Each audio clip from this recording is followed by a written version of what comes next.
I hit the record button, so we are live. How you been, buddy? It's been a long time.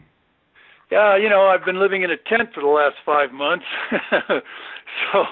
so it's kind of fun or different to get back and live in a house and have a bed and have the usual 3 squares a day. But I had a great summer, May through June. I motorcycled 11,000 miles all the way to the Arctic Circle in Alaska.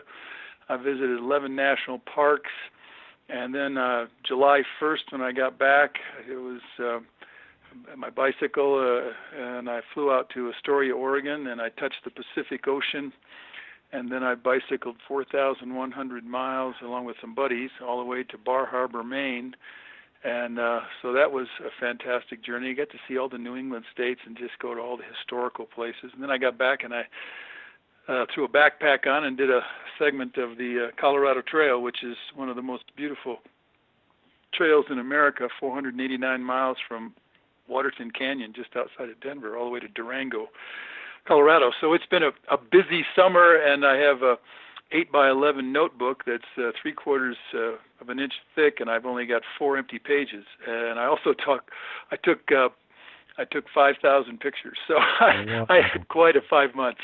Wow. Do you ever get tired? No, when you're out there on the highway of life, there's so many interesting people and extraordinary moments, and absolutely astounding scenery, and all of it just becomes a beautiful adventure. And in fact, in May, just 3 days before I left on the bike trip to Alaska, my latest book came out, Living Your Spectacular Life. And that's now on Amazon, and it's doing pretty well. It's getting some great reviews from readers. So, and what I do is I just give up all of my secrets on how to go out there and live a spectacular life. So it's good. It's all been good. Did you see anything that you had never seen before? Yeah, I've been on the Arctic Circle in Norway, and I've also been on the Arctic Circle in the Northwest Territories, north of the Yukon Territory in Canada, called the Dempster Highway back in 1980. And in just the past couple of years, I mean, I've had one brother die of a heart attack, another one had a stroke, and at the age of 70, I am running out of runway. And so even though I've really had an extraordinary journey through life on my bicycle across 6 continents, almost 100 countries, I am running out of runway, although I'm still slim and trim, and I eat, I'm a vegetarian vegan actually for the last 46 years, so I'm in really excellent shape, and I work out 6 days a week. I do 100 sit-ups every day, and I swim and I bike and I run. So I stay in top condition. You won't see too many 70-year-olds as healthy as I am, and so yeah, I don't get tired. I'm energized, and adventure really just energizes the core of my being. And I wake up every day. I'm filled with gratitude. I'm thankful that I was able to do all of this in my lifetime, and I hope to squeeze another 8 years out of. Another 10 years. I'd like to make it to 80. So yeah, it's all been good, and I'm thankful for. For some reason, my parents were very supportive of all of us kids, and we've all done very well in life, although, the one has passed away and the other one had a stroke and he's not doing so well. But my father and mother always told us to go out there and just live life and take it on and give it your best and go after your goals and go after your dreams. In fact, chase your dreams, catch your dreams, and live your dreams and make them your life. And so I'm thankful for that, and so I'd love to, if I can get another 10 years out of that, you better believe I've already got new plans for next summer. I'm going to bicycle the entire profile of the Boot of Italy, start on the northwest tip of the Boot of Italy and just meander down on my bicycle all the way to the toe, around the arch, around the heel, and up the Adriatic side to the northeast tip. Take as many pictures as possible and write a book, Bicycling the Old Roman Empire. And so it's going to be an adventure guidebook. So yeah, anyway, that's kind of a snapshot, and I'm excited and I'm thankful. And of course, as you know, my other passion is about the overpopulation, immigration crisis facing America and really the world. As you can see what's happening to Europe, you can see what's happening to Canada, you can see what's happening to us. And I'm hoping at some point, as I try to get on 60 Minutes, I try to get on NPR, I try to get on PBS, I try to get in front of Matt Lauer, and in front of some of these top people in the media, is we've got to come to grips with the fact that we're not going to be able to sustain another 100 million immigrants, which is the projection right now within the next 30 years to be added to our country.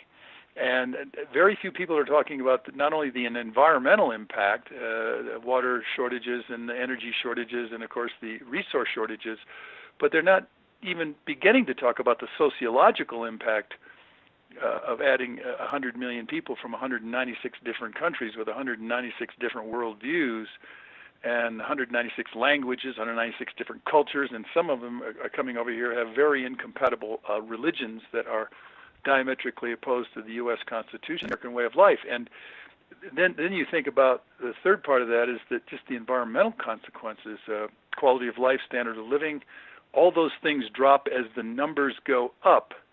So the consequences are grave, and I'm hoping to create a national, international discussion on overpopulation here in the United States and certainly around the world, because we need to, as a human race, start taking action towards stabilizing U.S. population and certainly stabilizing world population. And so that's my serious side, and I'm as serious about that as I am about having the adventures that I've enjoyed throughout my life. Well, let me take us on a little diversion again. Did you, Sure. While you were on the bicycle, did you see any of the fires in the Northwest? Oh, yes, I did. As a matter of fact, I started at Astoria, Oregon, at Fort Clatsop there, where Lewis and Clark, wintered in 1805, and I touched the ocean there at Fort Stevens, and took a lot of pictures, and then rode on the Lewis and Clark Trail all the way to Bismarck, North Dakota, which was like 1,500 miles, and when we were traveling through the fires, and we traveled right out of Missoula and then in Great Falls, Montana, and started heading east toward Bismarck, we got caught in the fires ourselves. I have shots of us riding right through those fires coming right down to the road, but we avoided, we breathed in a lot of smoke, and at that time it was, fire crews were everywhere, but they let us go through on the road because the road had been burned to a crisp about a week previously, and it was at least reasonably safe. And for almost a day, we were in the middle of a blackened landscape, and it turned out in Montana to be a 300,000 acre fire. And so it was pretty dramatic. I've got some great pictures. I could even send them to you. I've got us right in the middle of all the smoke, and you can hardly see the bikes, and you can hardly see my buddies, and we were breathing it. So anyway, but we survived all of that and just kept pedaling, and stayed on the northern tier of America, which I had never done, and went through Bismarck, went through Duluth, Minnesota, went through northern Wisconsin, right along Lake Superior. I got to see all 5 of the Great Lakes, and then pedaled right by all of them, and then ended up in Niagara Falls, and then right there. And in Niagara Falls, I had a great time. As I was gazing on Niagara Falls, somebody said, "My God, there's the eclipse." And so some people gave me their lenses, and so I got to see a quarter of the eclipse. It was only a quarter right there over Niagara Falls, so I got to see a trifecta. Niagara Falls, steaming and billowing and white water and all that goes with it. And I got to see a rainbow over the falls, and then I got to see the eclipse of the sun all in 5 minutes. So I got to see a natural phenomenon trifecta right there at Niagara Falls that day. So and I had another dozen amazing experiences like that along the way, but that was one of the more really outstanding of the trip. The big fire in California, I think, was called the Chetco Bar Fire, maybe close to 200,000 acres, but that one in Montana was even bigger. Yep, 300. Yeah, 300. Do you remember the name of that fire? I don't remember the name. I forget what they called it, and I could look back and check it out. Yeah. But we were coming through Great Falls, and I was with 3 other buddies of mine, and it was burning on the horizon, and it was just enveloping the entire landscape. And then we got into Mosby, and I'd have to look up the route we were on, but we got into Mosby on whatever route that was, and it was just literally blackened everywhere, and there was fire coming back down to the road there, and their firefighting crews were looking at us on our bicycles like, what are you guys doing? I can imagine. Right. So, but just loved every second of it. You know, the one thing about on my bicycle over the last 46 years across all these continents and countries, I've been in hurricanes, I've been in typhoons, I've been in raging wildfires, in Australia, I've been in 7.3 earthquakes, I've been in floods.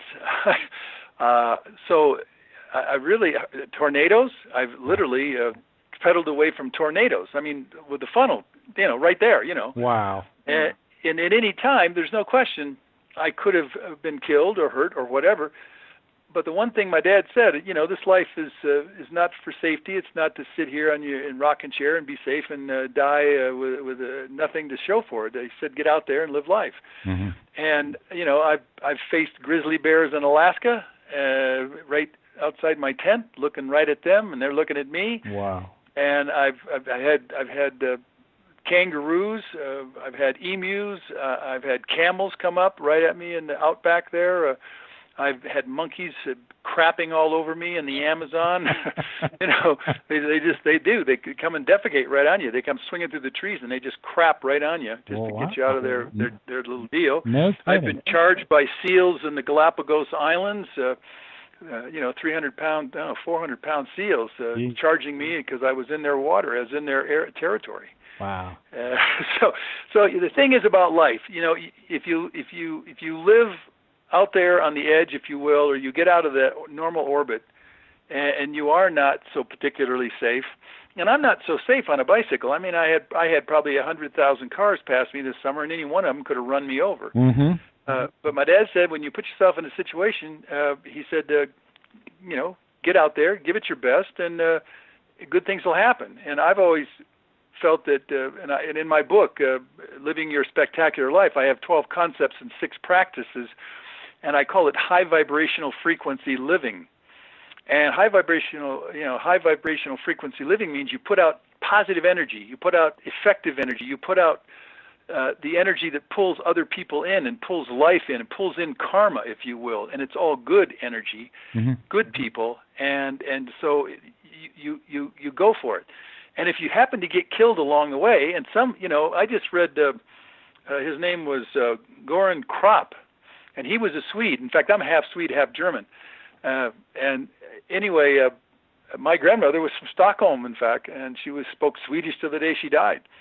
At 94, but Goran Kropp rode his bicycle from Stockholm, Sweden, 12,800 kilometers, which is like 8,000 miles, a whole year. It took him over a year to get to Mount Everest in Kathmandu, and then he got to Kathmandu, put his bike in storage and all this, and he had a 143-pound backpack. I mean, I'm a backpacker, 50 pounds, 55 pounds, and you're really humping some heavy stuff. Yeah. And he did 143 pounds, and he packed in all the way to the base camp of Mount Everest, which I've also done myself, but I only hauled in a 55-pound pack. And anyway, he then climbed Everest 3 times, almost got to the top, got sick. He was so sick he literally shat shat his pants, and he was literally wallowing in his own defecation, and was so sick he couldn't even hardly move. He came back down, and he was only 300 meters from the top. And the first time he had a storm come in. The second time he just had this horrible bowel mess, and then he had one more chance at it, and he would be the first Swede to get to the top without oxygen or any help, and he was solo. And this was the same time that all those Scott and all those other guys, Medford, and it was called Into Thin Air, by that great writer, and they all died, like 7 or 8 of them, Scott and Fisher and the whole thing. That all happened like 10, 15 years ago. Anyway, he got to the top, and he says it was the most miserable experience of his life. And he'd done K2, he'd done Dolaguri, he'd done all the the big ones, the 8,000-meter peaks. And anyway, he got his shots, and then he had like 400 interviews from Sweden. He was a national hero and all that. And he then came back and backpacked out, and he got back on his bicycle with his little B.O.B., it's a beast of burden, a little trailer in the back, and he threw all the gear back in there, and he bicycled with his girlfriend, Renata, all the way back to Stockholm, Sweden. It took a whole another year, 12,500 kilometers. Jeez. And so I've done a lot of stuff in life, but some of these guys make me look like a rookie.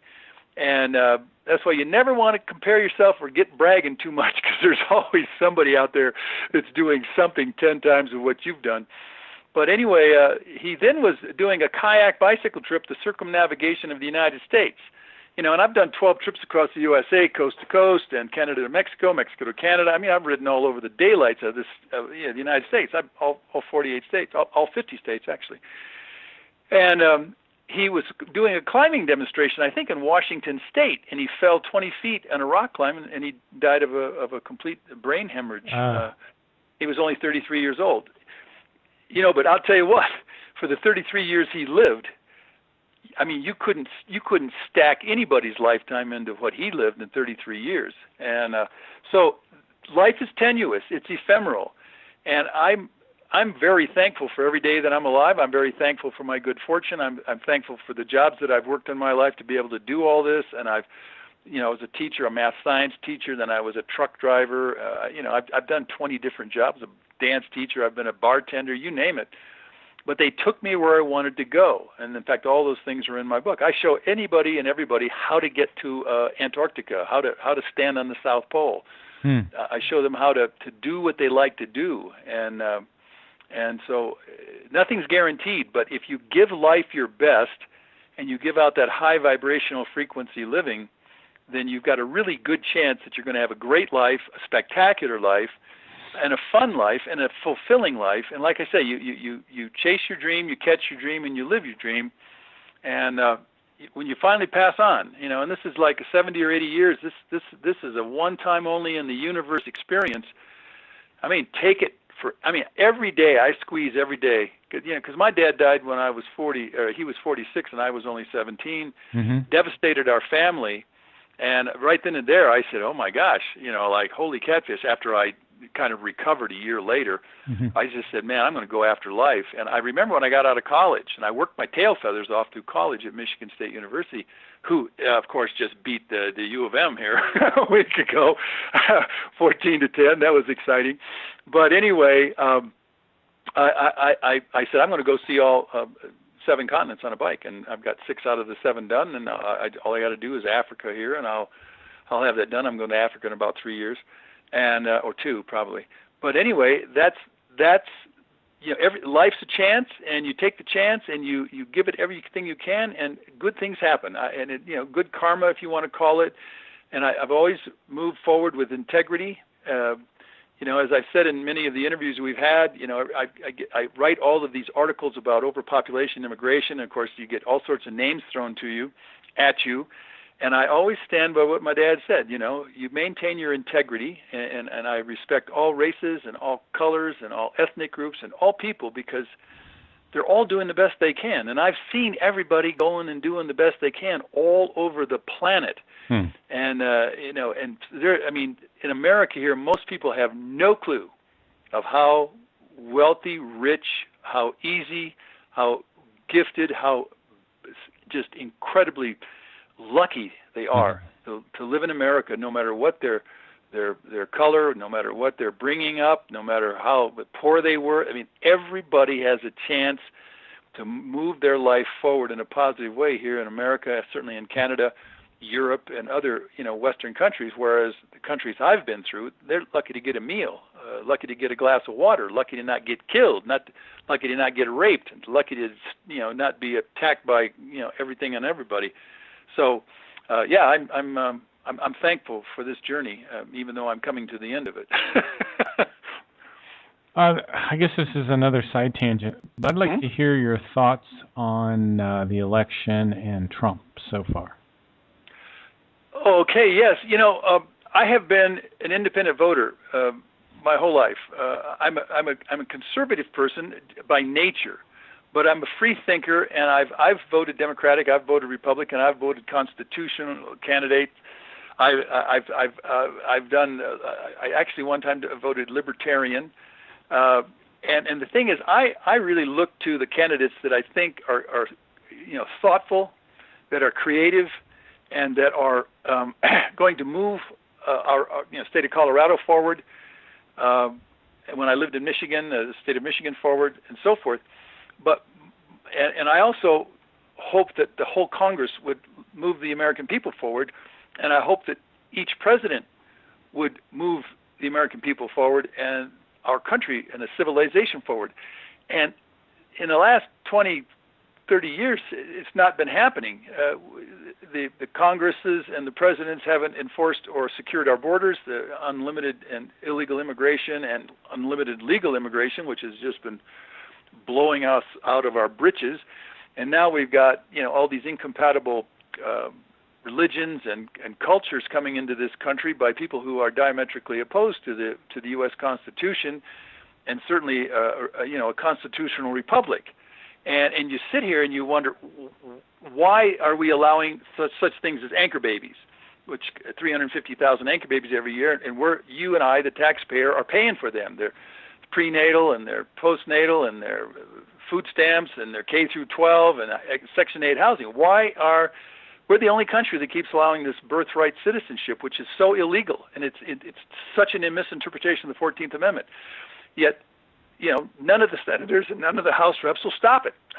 Steve King in Iowa has tried. He's got a bill, H.R. 1968, I think, that has attempted, but it just stays in committee. You got a $20 trillion debt. You've got you got the drugs coming across at $50 billion, B as in boy, to $50 billion a year. Wow. So all of a sudden, and you've got 140 deaths a day in this country from drug overdoses. That was just on NPR just yesterday, so I know exactly what I'm talking about. 140 drug overdose opioid deaths a day. Did you get that? Did it take your breath away? And then you have 100,000 prescription drug deaths every year from a reaction to the drugs themselves. In other words, doctors get to prescribe all these drugs that are killing off as many people as the illegal drugs. And then you have the Mexican cartels are sending in $50 billion a year. So now you have Hillary Clinton, who's been into the White House and who has been into the Clinton Foundation, which has been found to be extraordinarily corrupt. Money's coming in and going out. People getting bought off. You get all these things going on, and then she's a slam dunk for the presidency. Slam dunk. I'm 70 years old. I've watched a lot of presidencies. I was just, I was 18 back in 1965, and you see these politicians lie like crazy. LBJ lied, and he was a racist, and it was a crook. You just go on, and you just want to scream. A murderer. A murderer. You look at George Bush. He goes and he starts the Iraq War on a lie, and he gets more of our kids shot and killed, and he gets more of our kids into prosthetic legs or hands or both hands. Or I think it's 22 U.S. Army or Marine Corps commit suicide every day now. That's present and past veteran troops are killing themselves, 22 a day. I'm pretty sure that's exactly what it is. It's a horrific suicide rate. What are we doing about it? Well, we just keep having a war that goes on for 17 years over in Afghanistan and has accomplished nothing. I'm a former Army officer. I was in 68 to 71.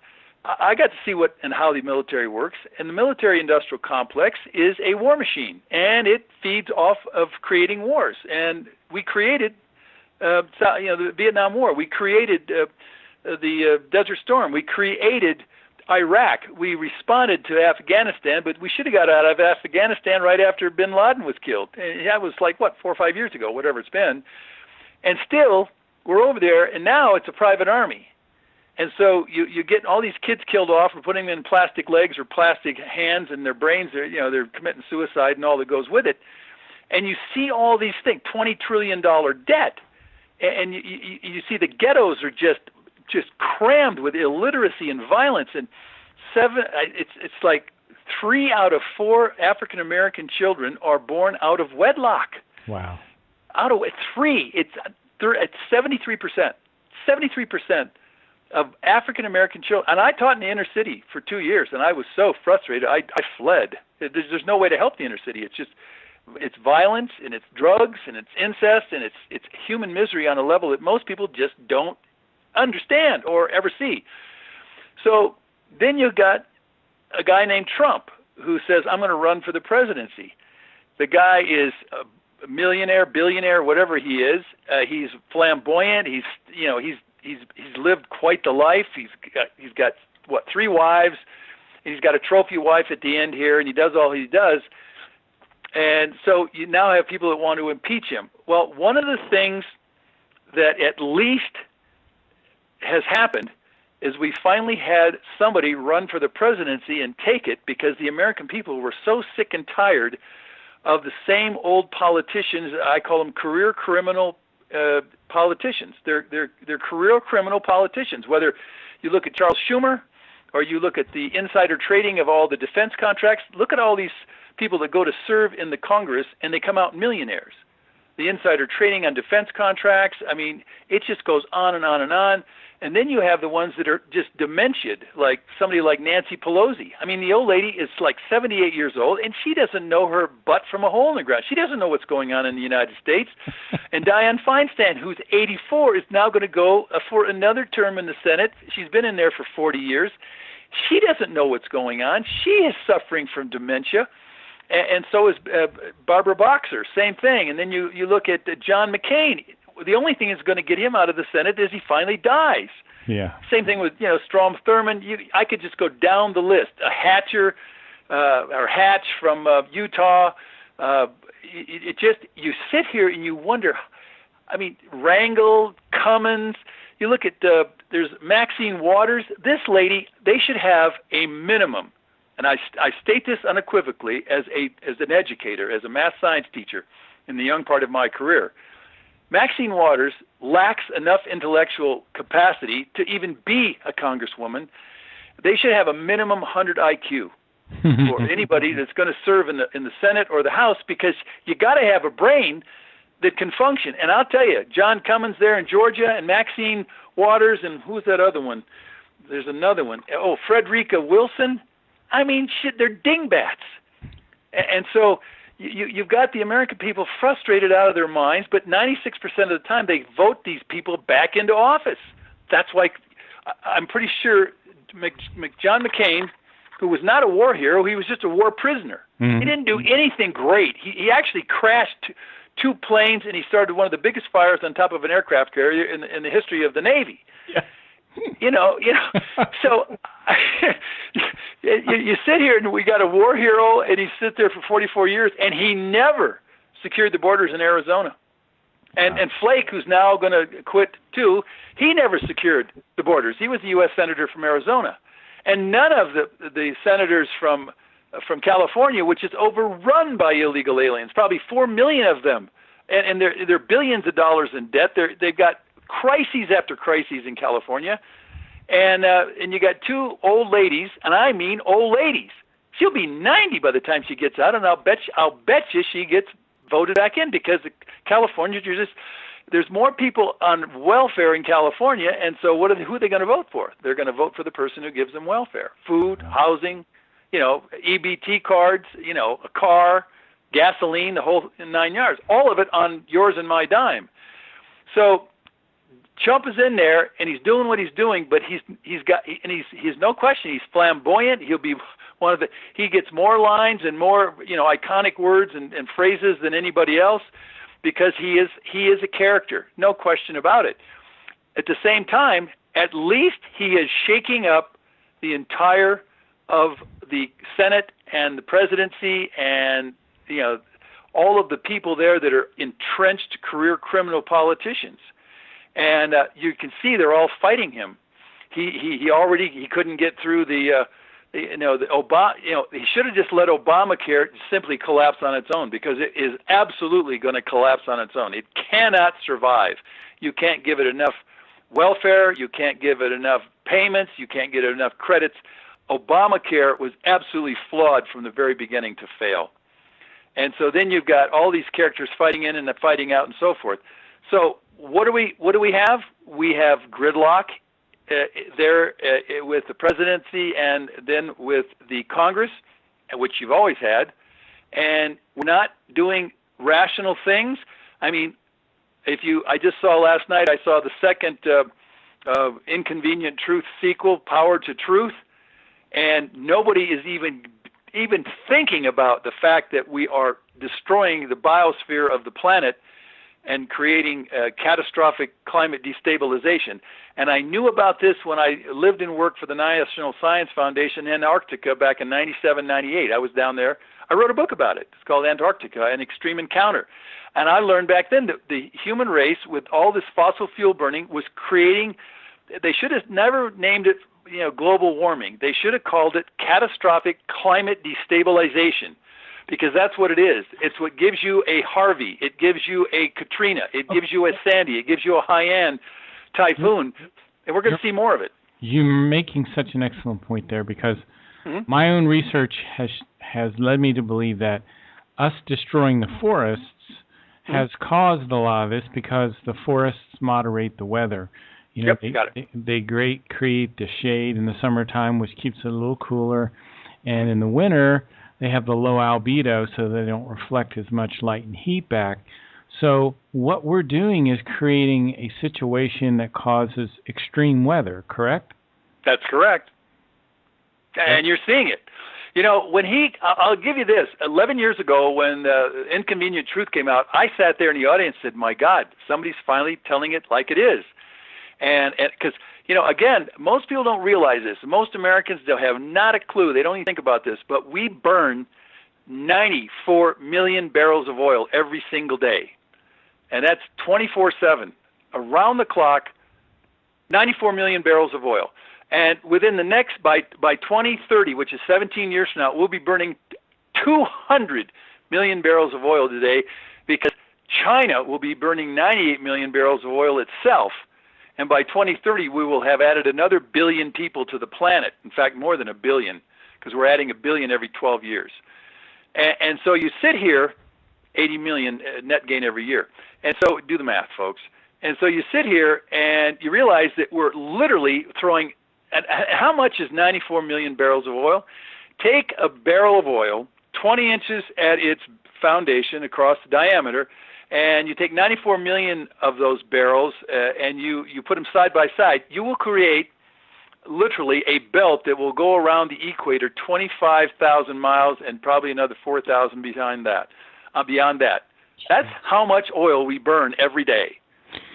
A belt of oil around the equator, 25,000 miles. Get your calculators out, take 20 inches, times 94 million barrels, and that's exactly what you're going to get. Over 25,000 miles in length of this belt of oil, and we burn it down in the first 24 hours a day, and 12:01, starting the next day, we burn another 94 million barrels of oil every day.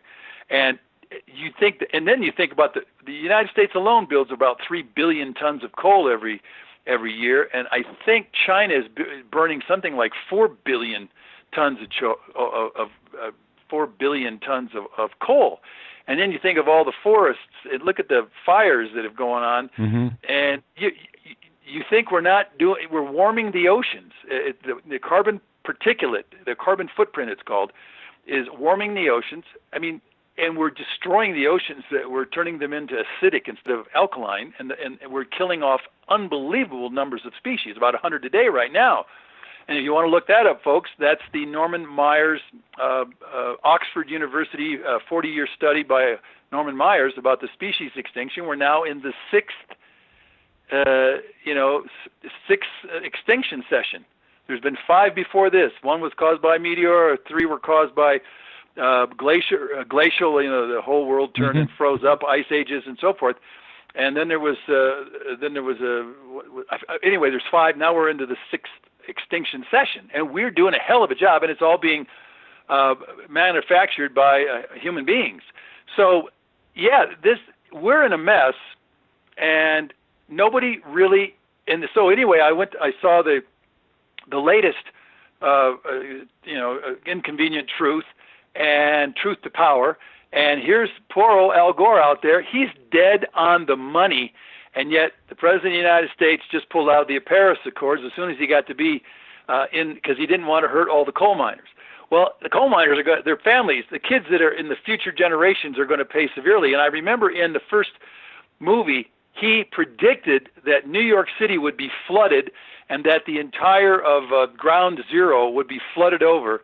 And sure enough, when Sandy went up the East Coast there, 2 years ago, the entire ocean came in and flooded all of the Ground Zero, just like they predicted in the models.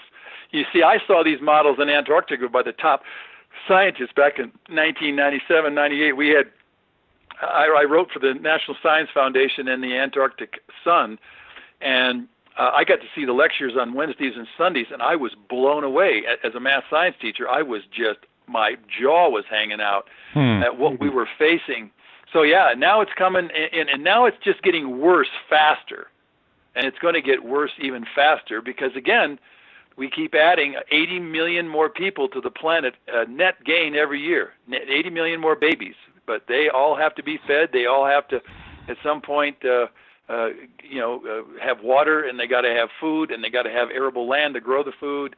The ecological footprint is just horrific, and these first world countries, as I said in that 4-part series that I sent you, the deadliest birth rates for all humanity, it's not stopping. There's nobody that has a pair, or has enough critical thinking, or has enough personal courage to sit there and say, folks, exponential growth of the human race cannot continue, or it will end up in collapse of the planet itself and civilizations themselves, because that many people cannot be watered, they cannot be fed, and they cannot be warmed, and they can't be transported.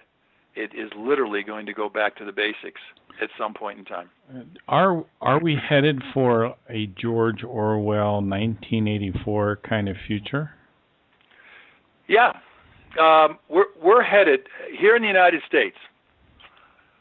I can go a little bit tack left and right, but we're headed for. I want everyone that's listening to this broadcast to understand this. Nobody's going to get out of this with a kumbaya. We're headed for water shortages that will be irreversible and unsolvable. 7 states right now have water shortages, starting with Florida and Georgia, and going west. And California is in critical water shortages. And so you then you've got all of Africa right now with 1.1 billion people. And they will, within 33 years, have 2 billion at the current birth rates because they just don't stop having babies. They can't get access, or they won't use access to birth control because why? Well, they're in Africa, and it's all tribes, and it's all everybody, and they're illiterate is the name of the game. So what do you have when you have all that? You have babies. So there'll be 2 billion by 2050, and then before the end, the United Nations, look it up, Africa will have 4 billion people. Does anyone think that all of these immigrants coming into Canada and America today and over into Europe, do you think the line's ever going to end? Folks, do you think Europe is going to survive this? Do you think we're going to survive it? And so what I see is what happened to Detroit is now happening to Minneapolis, which is now happening to Los Angeles, which is already happening to Miami. European Americans are fleeing, and 1 million of them fled Detroit, Michigan. Gosh. 1 million. In fact, 1 million. I used to work in Detroit 15 years. I think everybody knows I worked for United Van Lines at Corrigan Moving Systems. I was moving people out. That was my summer job from teaching. Mm-hmm. It was hard work, thousands of miles, and I moved them out as fast as they could. I was making money hand over fist, much more than I did as a teacher. But Detroit went from 1.85 million, and anyone can look this up on the internet. Look up The Tragedy of Detroit by Frosty Wooldridge, And in that time, in over 15 years, that 1.85 million is now down to 648,000. And I wrote that article because in 2009, just look it up, Tragedy of Detroit by Frosty Wooldridge, Michigan State University graduate, 1970, blah, blah, blah. And it's got pictures to it. Some guy in Detroit, he says, can I put pictures to this? And you will see the destruction of Detroit. There was firefights. There were carjackings at the stoplights, burglaries everywhere. Grocery stores like Kroger's were getting completely shoplifted to death. Department stores were shoplifted because all these immigrants and all of the unfortunately African Americans were just stealing everything they could steal. And graffiti everywhere, burned out cars everywhere. No one was safe. The schools had a 78% dropout flunk-out rate. Get that now? 78 out of 100 kids would drop out or flunk out of Detroit public schools. Can you imagine? I taught in the inner city for 2 years, and I can tell you, I fled because there's no hope, no way. It's a nightmare. And so that's what happened to Detroit. Well, look what's happening to Minneapolis, Minnesota right now. They got 100,000 Somali immigrants, and they've created a parallel society. They're all on EBT cards. They're all getting free everything, free food, free everything, free housing, you name it. And for the Catholic charities and the Lutheran charities and all these other charities, they're bringing in all of these Syrian refugees and Ethiopians and Sudanese and Congo and Ethiopians. These people have no education. They have a very low intellectual capacity, and unfortunately, this country is going toward robotics, and so everything's getting done by robotics. Mm-hmm. And what's really terrifying is that nobody's stopping it. I've called for a complete shutdown on all immigration for over 2 years now. I've gone to Michael Bennet, the Senate U.S. here in Colorado, and also Udall when he was the senator, and then Cory Gardner 2 years ago. I give a program, and I give the facts, and I give the books. I give them all the information. Mark, they just literally, thank you for all this. This is great. We'll get this to the senator. Nothing. I remember when I went into 213 to see Michael Bennett's crew, I talked to a black, a white, and a Hispanic who were in the room, gave them a 3-page, here's what's coming, here are the books. I had 8 books, Peak Oil, Peak Water. I had it all. And I said, read this in Scarcity book by Clugston. I work with some of the top environmentalists and numbers crunchers in the USA. Skill.org, skil.org. If you want to go there, Dr. Jack Elpert has 4 videos, and they will sober you up. And, of course, anybody hasn't seen Roy Beck's Immigration Gumballs and Poverty and Immigration Off the Charts, go see those 2 interviews. One's 5 minutes, the other's 10 minutes. Those 2 will absolutely spell out what we're facing. What I'm saying in words, you will see in pictures with his gumball demonstration. And you can go to numbersusa.org, NUMBERS, USA.org. And I guarantee you, if all of Congress would see those 2 videos, you would realize how utterly futile it is to continue immigration into this country when the third world adds 80 million new babies every year, 1 billion more people every 12 years, 3 billion more people by 2050. So does anybody listening think, and then the question is, why do they stop me from getting on NPR? Why does Terry Gross not interview me? I've sent her my 2 books on this. I've given her videos of me speaking. Everything I talk about is factual. I mean, I should be on Fox, I should be on CNN, I should be on NBC, CBS, I should be on every station across the country, because I'm the only one that has enough courage, or one of the few that has enough courage to say, folks, we need to change course if we hope to survive in this civilization as a viable civilization to 2050. Because, Mark, at this point, I see severe water shortages. Oil is going to run out sometime in this century, probably before 2050 at the current rate of usage. And then you think about the resources. We're already at the exhaustion level of there's 80 resources that make this society work. we're at the exhaustion level for half of them. You can go to Scarcity by Chris Clugston on Amazon, and the book will just sober you to how fast we're using up. We won't have batteries. We won't have the lead, the zinc. We won't be able to have batteries to even get solar panels. We don't have the resources. They're being completely exhausted. And so then you're going to have people essentially moving toward areas where in North Dakota, Wyoming, certainly in Montana, Idaho, they're going to be moving away from the big cities because there's no way to feed this horde of humanity. And then you talk about the sociological consequences. I would ask every listener tonight, think about just the realistic understanding. Right now, we've got Black Lives Matter calling for killing of cops. We've got the La Raza calling for killing of literally all of the European Americans in this country, so that the Mexican, Latino, Hispanic contingent can take over. It's called the race, La Raza. There's major organizations to do that, and then doing it by birth rates. And then you got care.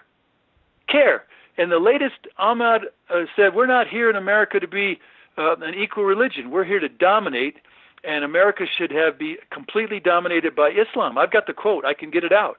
Wow. And so you've got all of this sociological chaos coming at us with people who have no intention of assimilating into the American way of life. Think about it. 196 countries is what we bring in, 100 million immigrants coming into our country. That is the fact. That's not if. That is what's coming if we don't stop mass immigration. And even with Trump said we need to have merit-based immigration, and we have to cut it in half. We should cut it to nothing.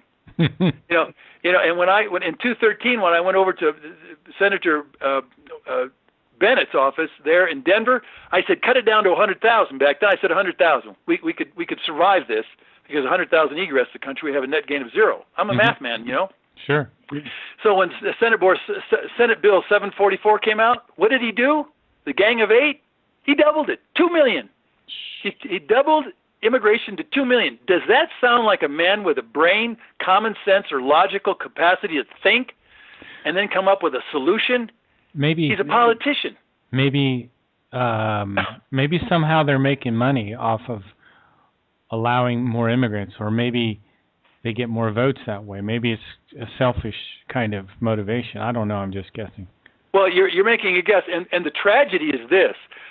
There are people in this country diametrically opposed to what I'm telling you right now and sharing with you from a lifetime of travel and experiences. Mm-hmm. And that is this. Capitalism demands exponential growth, to have exponential growth in markets, exponential growth in consumption. Exponential means endless. Yeah. And exponential growth to create jobs. And what we really need is steady state economics by Brian Check. He wrote a book about stop throwing coal into a runaway train. It's called Steady State Economics. That's the only way we'll survive in the 21st century as an intact civilization, and you have to have a stable population to do it. And the whole world should go to that. ZPG, literally the whole world. Every woman should stop having 3 and 4 and 5 and 6 kids. There should be 2 or less children per woman, period. Mm-hmm. Yeah. And so there are people up on Wall Street, the big gun money people. They want as much growth as possible because they want to drive their Learjets, their BMWs, their Jaguars, and their whatever, and their vacations down to God knows what, mm-hmm. because they don't care. Well, I care. And I'm one of those people that cares, but I don't have that kind of money. If I had Bill Gates' money right now, I would have a national bottle return, can return, every piece of metal return, every piece of plastic, 25-cent deposit, because we are trashing the oceans. Yep. 100 million tons of Great Pacific garbage patch alone, but there's 100 millions of tons in the Pacific, 100 million tons in the Atlantic. I mean, in the Atlantic, and you got them in the Mediterranean. You got the Indian Ocean. You got trash. 46,000 pieces of plastic floating on every square mile of the oceans, folks. You can get that. Julia Whittier did that particular guesstimate through her research at One Earth magazine. I mean, 46 and 3.5 million pieces of plastic thrown into our oceans every day, 24/7. Are we solving anything here, Mark? No, we're just making it worse. And you get a voice like mine out here that knows it A to Z. There's no one that can argue with me at any conference saying we need another 100 million people in the United States. Because why? It's going to create more jobs? Yeah. What a farcical joke that is. Yeah, that makes no sense at all. It makes no sense at all. And yet, this is where we're going. And here you get Trump trying to get a merit base, and then you have to speak English. What a concept. Do you know, he wanted to have a merit base so that they could benefit the society instead of coming here and being on welfare.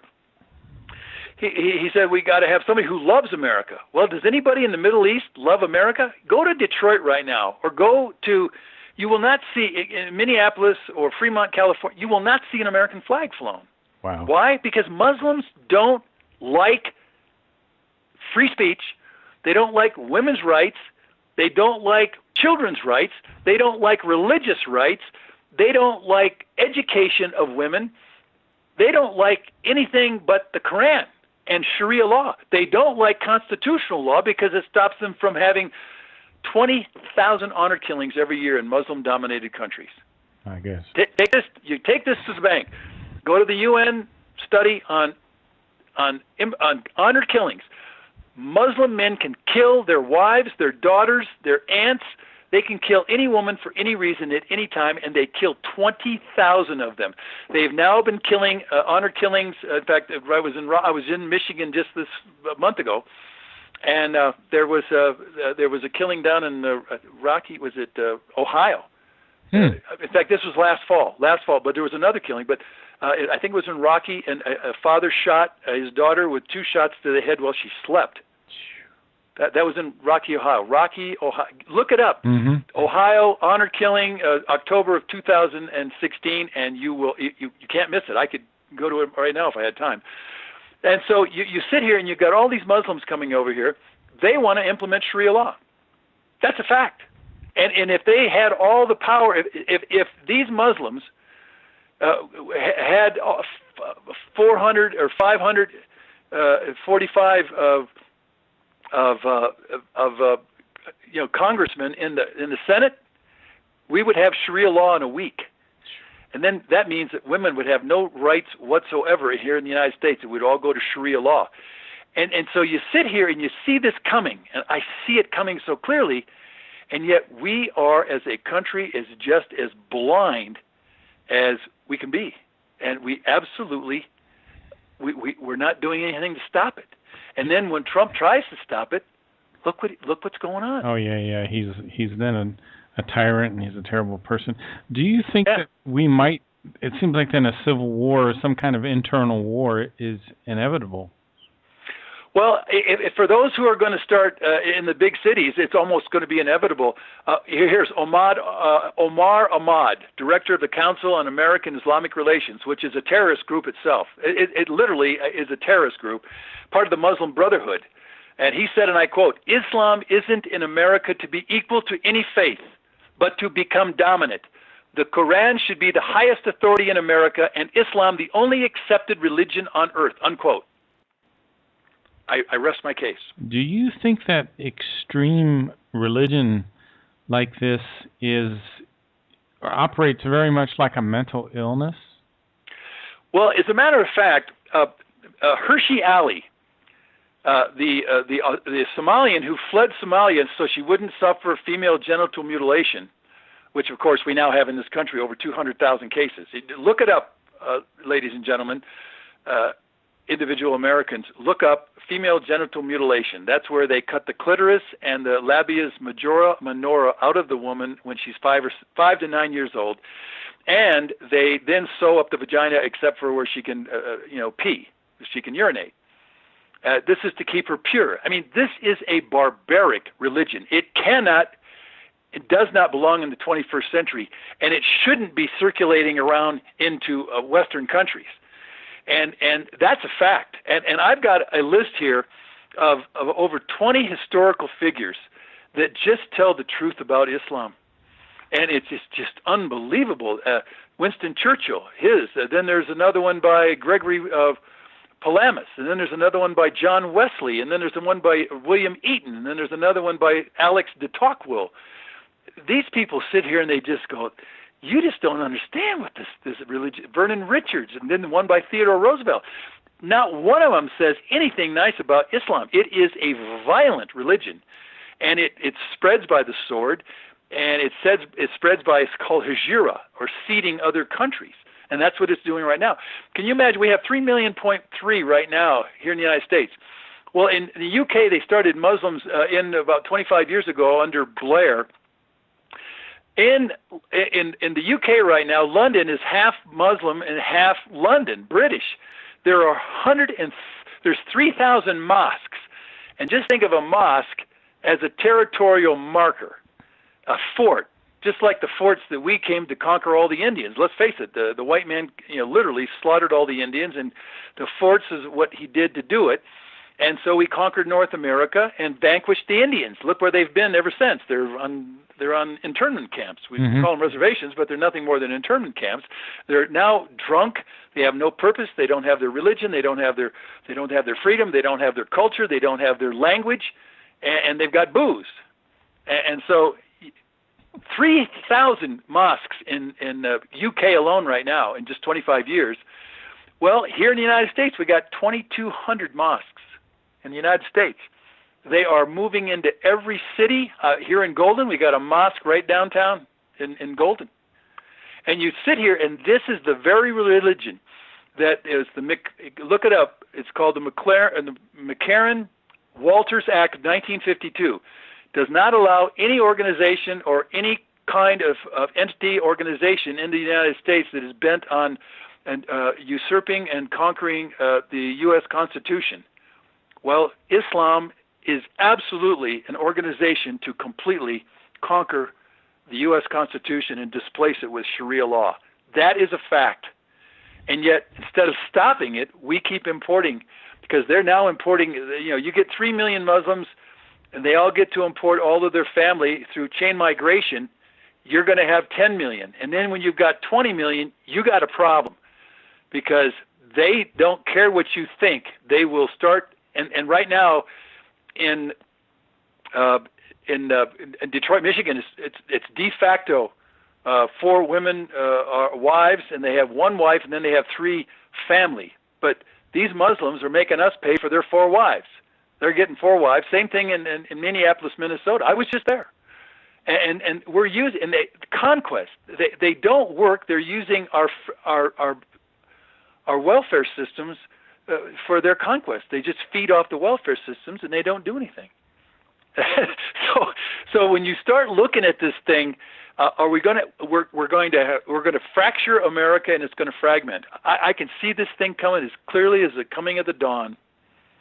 And we're going to have more. Here's a quote that I think is very important, because it's not by me; it's by another writer. And he says, unfortunately, the more Muslims we import, the more terrorist events we import. It's the nature of the religion. It's not going to change, because as their numbers grow, so does their push for Sharia law. There's no way to soften their prime directive, convert or kill all non-believers. That's in the Quran. I've read most of the Quran. One look at Europe shows you our future. Journalist Daniel Greenfield wrote, I quote, "When you turn on the evening news and you see a running death toll, it's happening more and more often. The new brand of Islamic terror only needs one thing: Muslims.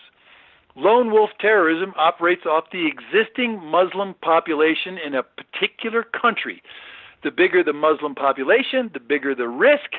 The FBI or other law enforcement agencies cannot monitor even a fraction of the Islamic settler population sympathetic to terror. As the Muslim settler population grows in a country, the number of cases of terror will grow," unquote. Frosty, it's been another fantastic program. Thank you again so much. I can't believe the hour's already up. Can you tell the folks about your books and website? Yes, you can go to my website, www. howtolivealifeofadventure.com. You'll see my latest books on the book tab there. You can also go to News with Views. I write twice a week for newswithviews.com. I write for the Libertarian freedomsphoenix.com. I write for opednews.com, which is liberal. And the reason I write, and I write for 20 other news service websites, is to educate everybody as to what we're doing and what's happening to us, to create a consciousness shift, which means you understand and know what I know, and then a critical mass shift, which means you take action. With the websites that I give you, numbersusa.org, capsweb.org, capsweb.org, and of course, you want to go to carryingcapacitynetwork.org, and we can turn this thing around. There's 7 million members in those organizations right now. We're making big impact, and the goal is to stop all immigration. And from my point of view, some just want to reduce it to only 100,000 per year. But whatever we do, we've got to stop going in the direction we're going. And I will speak at your radio show in your own city, or I'll write an op-ed for your own newspaper. I will do anything. I'm going to Houston on the 21st. I'll be in Houston speaking at a big conference down there, telling everybody exactly what's coming. My program is called The Perfect Storm Descending Upon America. It talks about the 100 million immigrants. It talks about the sociological chaos that will create, and the cultural loss and displacement of our culture with all these other cultures, and then, of course, the environmental consequences and the loss of quality of life and standard of living. The program is very powerful, very compelling. I'll come to anybody's program. I really need an audience that's going to be a powerful audience, no less than 100, so that we can make impact. So the more you know, the more you can take action, and we can change the course of history. And we need to change the course of history, just like Al Gore says in his latest sequel, Truth to Power, An Inconvenient Truth. Well, I'll talk the same way about what's happening to our country and what we can do to change course, and we need to change course if we hope to survive, and this constitutional republic hopes to survive the 21st century, Mark. So thank you. It's a pleasure to be with you. Thanks, Frosty. It's always a lot of fun. Have a great evening. I will. You too, and God bless. Bye-bye.